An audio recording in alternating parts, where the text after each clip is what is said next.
Good morning everyone, welcome back to my channel PS ফ্যামিলিতে। তোমাদের সকলকে জানাই অনেক স্বাগত, অনেক ভালোবাসা। নতুন করে একটা পথে পা দিলাম, যেই পথটা শুরু হলো আজ থেকে। তো এই তো, আগে একটা চ্যানেল আমার ছিল যেটা চলছে কোনো রকম, তবুও নতুন করে আবার একটা চেষ্টা করলাম। কারণ কি বলো তো, সময় এই জিনিসটাকে দেওয়া খুব প্রয়োজন। অন্তত একটা বছর টাইমিং মেনটেন করা, সমস্ত কিছু করে ইউটিউব একটা চ্যানেলকে তৈরি করতে হয়। তো সেই সময়টা আমার হয়ে ওঠেনি তখন, যেই কারণে চ্যানেলটা আমার চলছে কিন্তু কোনো কাজে না লাগার মতন। তো যাই হোক, নতুন করে আবার শুরু করলাম। আশা করছি তোমরা সকলে আমার পাশে থাকবে, সাথে থাকবে, আর আশা করছি আমার ভিডিও দেখতে তোমাদের ভালো লাগবে। চলো তাহলে আজকের নতুন জার্নি তোমাদের সাথে শুরু করলাম। সকালবেলা ঘুম থেকে ওঠার পরে এই তো যা কাজবাজ থাকে সেগুলোই সারতে শুরু করেছি। বিছানাপত্রগুলো সুন্দর করে ঝেড়ে নিলাম, সাথে বালিশগুলো পেতে নিলাম। এখনও জানলা দরজা বন্ধ, কারণ রাত্রেবেলা অনেক রাত বলাটা ভুল, অনেক ভোর অবধি এসি চলেছে, যেই কারণে ঘরটা বেশ ঠান্ডা রয়েছে বলে আর জানলা দরজা খুলিনি। এই এখন যেহেতু বিছানাপত্রটা তুললাম, সেই কারণের জন্য এখন জানলা দরজাটা খুলে দিলাম। এখন খুলে দিলে কি হবে বলো তো, ওই একটু রোদের হাওয়াটা ঢুকবে। আর আজকের ওয়েদারটা খুব একটা ভালো বলবো না, একদম মেঘলা হয়ে রয়েছে। আর এই তো একটু হাওয়া দিচ্ছে বাইরেও। সাথে এসেছিলো তোমাদের দাদাভাইয়ের 2-3টে পার্সেল, যেগুলো খুলে দেখা হয়েছে, আর সেই সাথে নিচে প্লাস্টিকগুলোকে ফেলে রাখা হয়েছিল। কালকের এসেছিলো, আমি আর ঝাড় দিতে পারিনি রাত্রেবেলা, তো যেই কারণে এখানেই পড়েছিল। আর আজকের একটু খাটের পেছনটা আমি একটু পরিষ্কার করেছি ঝাড় দিয়ে, যে কারণে এতটা ধুলোবালি বেরোলো। আর হ্যাঁ, তোমাদেরকে একটা কথা জানিয়ে রাখি, আমি কিন্তু এখন প্রেগনেন্ট। তোমরা হয়তো দেখলে বুঝতেই পারছো, আমার একদম লাস্ট মান্থ চলছে। তো এই তো এইভাবে কাজকর্মগুলো আস্তে আস্তে করছি। এইদিকে আমি ঘর দুয়ার ঝাড়পোছ করছি, আর ওইদিকে মাম করছে হচ্ছে এসে আলু পেঁয়াজ আদা রসুনগুলো কাটছে। আর মামকে জানো, ওটা হচ্ছে আমার মেয়ে। তো যাই হোক, ও হচ্ছে কাজবাজগুলো করে রাখছে। কেন, শ্বশুরমশাই গেছে বাজারে, আর তিনি গেছেন মাংস আনতে। কালকে রাত থেকে তোমাদের দাদাভাইয়ের সাথে আমি একটু আলোচনাই করছিলাম যে একটু মাংস খেতে ইচ্ছা করছে। তারপরে সকাল থেকে না হঠাৎ করে একটু পেটের যন্ত্রণাই হচ্ছিল, তারপরে আবার কমে গেছে। 2 দিন ধরে এরকম একটু হালকা হচ্ছে, কারণ লাস্ট মান্থ তো এরকম হয়। তো যাই হোক, এই তো এইভাবে দেখো কাজ করছে। তোমাদের দাদাভাই অফিস গেছে আজকে, যাওয়ার আগে আমাকে বলে দিয়ে গেছে তুমি কিন্তু আজকে মাংস খাবে। আমি বারণ করছিলাম যে না আজকের খাবো না, তো বললো না তুমি খেয়ে নাও আজকে। কখন বলতে কি হয়, তুমি আগেই খেয়ে নাও যেটা তোমার খেতে ইচ্ছা করেছে। ওর জন্য পয়সা কড়ি সব দিয়ে গেছিলো। শ্বশুরমশাইকে বলে দিলাম একটু, মানে যাওয়ার পথে ওই বলে দিয়ে গেছিলো যে একটু মাংস এনে দেওয়ার কথা। তো শ্বশুরমশাই এনে দিয়েছে। আজকে যেহেতু বৃহস্পতিবার, তো সেই কারণে একেবারেই বাজার গেছে উনি, আর মাংসও আনতে। আর আজকে যেহেতু বৃহস্পতিবার, লক্ষ্মী পুজো করি আমি ঘরে, আমি করি না এখন, মাম্মাম করে। তো ফুলও একেবারে আনতে দিয়ে দিয়েছি। এদিকে মাম্মামকে বললাম তুই তাহলে এই কাজগুলো কর, আমি আস্তে আস্তে একটু একটু করে এই ঘরের কাজবাজগুলো করি।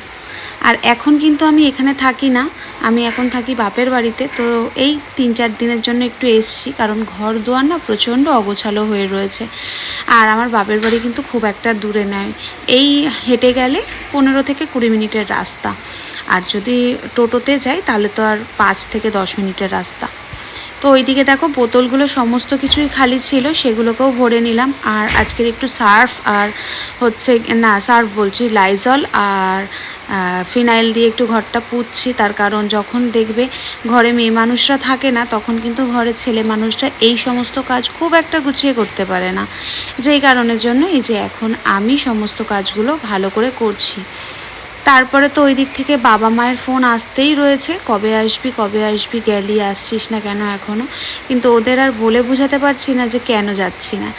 দেখবে নিজের সংসার ছেড়ে যতই তুমি বাপের বাড়িতে থাকো না কেন, তবুও মনটা কিন্তু নিজের সংসারের দিকেই পড়ে থাকে। মা এটা বলে যে হ্যাঁ রে আমি বুঝি, তোর অসুবিধা হচ্ছে ওইখানে, ও একা রয়েছে, মানে আমার বরের কথা বলছে, ও একা রয়েছে, কি খাচ্ছে কি না খাচ্ছে, তোরও চিন্তা হয় ঘর দুয়ার কীভাবে পড়ে রয়েছে।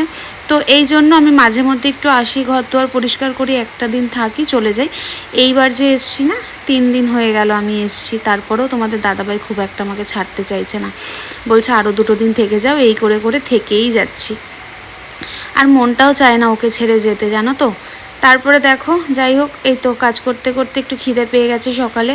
বাপের বাড়িতে থাকতে তো মাই সমস্ত কিছু একদম মুখের গোড়ায় তুলে দেয়, এখানে যেহেতু নিজেকে করতে হচ্ছে।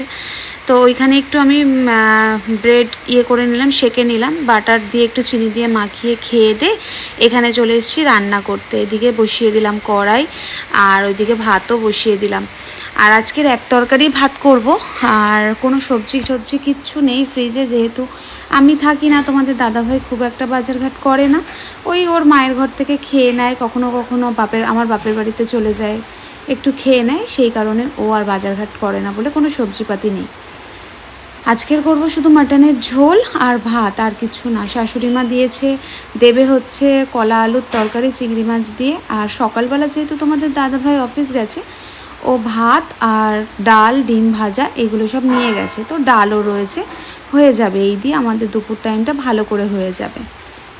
এখানে দেখো আমি মাংস করছি, আর মাংসটাই যে ঢালতে গিয়ে এত জোর, মানে গরম জিনিসটা পেটের দিকে ছিটকে গেছে, এত জোর ছিল, আমি সঙ্গে সঙ্গে মানে কি করব বুঝতে পারছিলাম না। আর এখন না মনে হয় কি, পেটের কাছে কিছু একটা লাগলেই মনে হয় আমার ভেতরে যে মানুষটা বড় হচ্ছে, মানে বাবুটা বড় হচ্ছে, তার হয়তো কষ্ট হবে। তো তাড়াতাড়ি করে ওইগুলোকে আমি আবার রেখে দিয়ে আমি আগে জল দিলাম পেটে, ভালো করে ঠান্ডা জল, তারপরে এই যে এখানে নুন হলুদ সমস্ত কিছু দিয়ে এগুলোকে এখন কষিয়ে নেবো মাংসটা। আর ওইদিকে তো ভাত বসিয়েই দিয়েছি।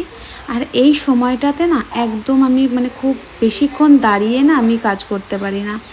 এদিকে ওয়াশিং মেশিনে প্রচুর কাঁচা দিয়েছিলাম, যেগুলো আগের সপ্তাহে আমি এসেছিলাম একবার, সেই দিন চাদর ঠাদর পেতে দিয়ে গেছিলাম। এইবারে এসে এই যে চাদরটা তুললাম, 2টো চাদর, একটা গায়ে দেওয়ার, একটা বিছানায় পাতা ছিল, সেই চাদরগুলো কেচে দিলাম। তোমাদের দাদাভাইয়ের কতগুলো জামা কাপড় ছিল, আমার নাইটি ছিল, মাম্মামের জামা কাপড় ছিল, সমস্ত কিছু কেচে দিলাম।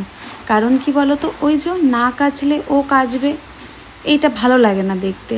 আর এখন আমি হাতে কাচি না, কারণ আমার এই বাবু পেটে আসার পর থেকেই তোমাদের দাদাভাই সমস্ত কিছু আমাকে এনে দিয়েছে, যাতে আমাকে কষ্ট করতে না হয়। সেই কারণের জন্য আমি ভাবলাম ওই বা কেন কষ্ট করবে, আমি চলে গেলে তো সেই হাতেই কাচবে। ও না খুব একটা ওয়াশিং মেশিন চালাতে চায় না, তো ও হাতেই কাচাটা পছন্দ করে। আর আজকে যেহেতু আমি বাড়িতে রয়েইছি, তাই জন্য ভাবলাম যে না, আমি কেচে ধুয়ে দিয়ে তারপরে যাব, পরিষ্কার করে দিয়ে যাব। আবার কবে আসতে পারবো তার কোনো ঠিক নেই, কারণ আমি একেবারেই আতুর কাটিয়ে তারপরে আসব, তার আগে দেখবো এসে যে ঘর দুয়ারের কী অবস্থা করে রেখেছে, সেটাই। সেই জন্য ভাবলাম সমস্ত কিছু আমি গুছিয়ে রেখে দিয়ে তারপরেই বাপের বাড়িতে যাব। এদিকে আমার রান্না বান্না হয়ে গেছে, ওইদিকে ভাত আমি উপর দিয়ে দিয়েছি, আর মাংসটা আমি প্রেশারে দিয়ে দিয়েছি।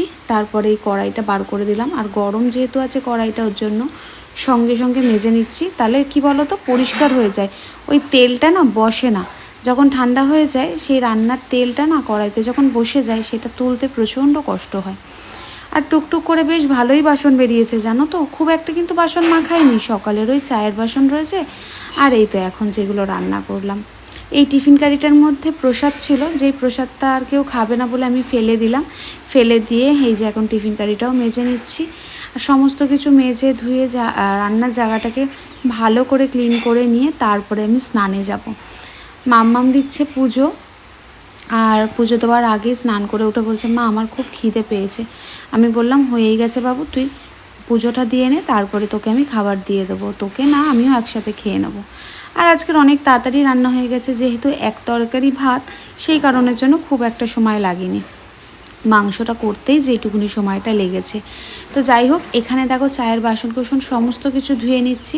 আর যেহেতু বেসিনটা কদিন ধরে তোমাদের দাদাভাই ধুয়েই মোছেনি, সেই কারণে একটা কেমন সাদাটে সাদাটে ভাব হয়ে রয়েছে, এটা আবার 2 দিন গেলেই ঠিক হয়ে যাবে। ওইদিকে দেখো আমার মাংসও কিন্তু হয়ে গেছে, আমি এখনও প্রেশার খুলিনি, প্রেশার কুকার পরে খুলবো, আগে ততক্ষণে এই কাজগুলো আমি করে নিই।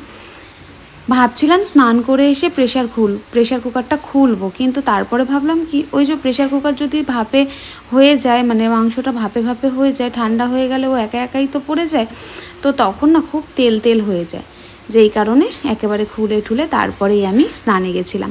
এদিকে দেখো আমার সমস্ত রান্নাবান্না কিন্তু কমপ্লিট হয়ে গেছে, আর এদিকে আমি খেতেও বসে পড়েছি। চলো মাম্মাম আর আমি এখন একটু পেট পুরে খেয়ে নিই, তারপরে তোমাদের কাছে আসছি। সবে মাত্র মাম্মাম এখনও খাচ্ছে, আমি খেয়ে উঠলাম, একটুখানি বসি, তারপরে একটু শোবো, রেস্ট নেব। আর বাইরে একদম ওয়েদার একদম খারাপ, মানে মেঘলা হয়ে রয়েছে, 2-4 ফোঁটা করে বৃষ্টিও পড়ছে। একটু বৃষ্টি হলে ভালো হয়, ওয়েদারটা ঠান্ডা হবে তাহলে।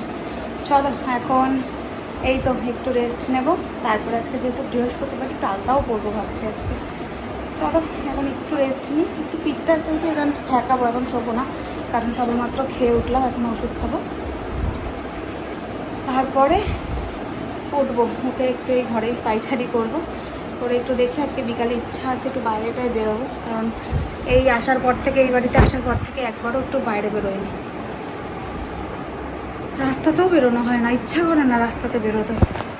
তো যাই হোক চলো, এখন এই তো বসে রয়েছে, আর এত পরিমাণে গরম, এত এত পরিমাণে ঘামছি দেখো, এইভাবে বসে রয়েছে।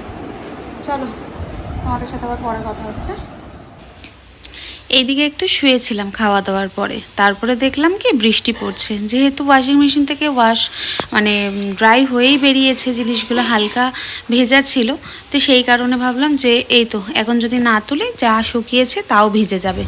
আর এই 2-1 ফোঁটা করে বারবার বৃষ্টি পড়তে পড়তে না বেশ দেখছি ভালোই বৃষ্টি হচ্ছে জানো তো, সেই কারণে ভাবলাম যাক তুলেই নিই, ঘরে দড়ি আছে, দড়িটা টানিয়ে নেব, যেগুলো ভেজা আছে সেগুলোকে ঘরেই মেলে দেবো, যেহেতু সারাদিন পাখা চলে, পাখার হাওয়ায় এইগুলো ভালোভাবে শুকিয়ে যাবে। আর এই চাদরগুলো কিন্তু শুকিয়েই গেছে, আর কয়েকটা ওই নাইটি ঠাইটিগুলো রয়েছে, ওগুলো একটু হাতার দিকটা ভেজা রয়েছে।